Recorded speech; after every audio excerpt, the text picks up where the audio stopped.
wasn't interested in any of those mushrooms or anything like that. Yeah. Yes. What are you doing?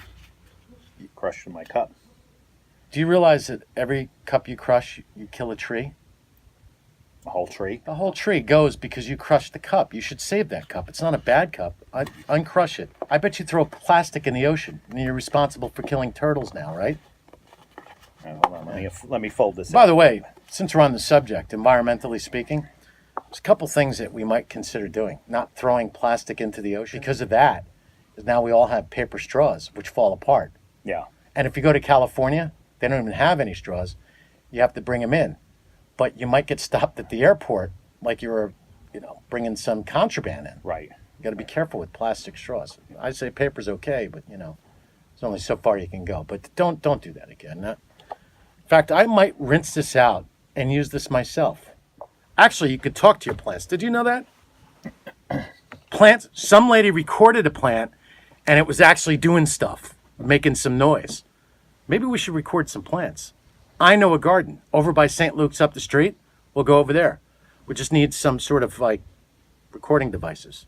And I bet you, I'm serious, you're laughing at me, that every plant has its own sort of frequency. Oh, and while we're on the subject of nature, I was talking to this guy the other day while I was buying some melons at the store.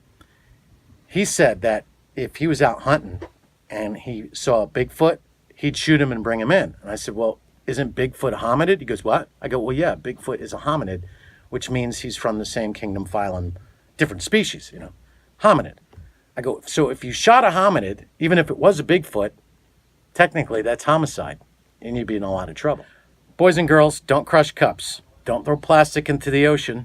Remember, plants have feelings and actually emit some sort of frequencies, which we'll prove in a verifiable experiment down the road. And what was the other point? Yes, don't throw plastic in the ocean. Big problem.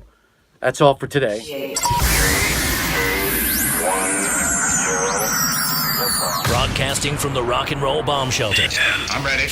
I wanna rock! Surrounded by radioactive biscuits and the world-famous Rock Hives, located 40 feet beneath the radio station. It's the Big Fat American Rock Show with your host, the Doc of Rock, the Professor, everyone's favorite mad music magician, crazy uncle, and your best friend in the whole wide world, Zach Martin.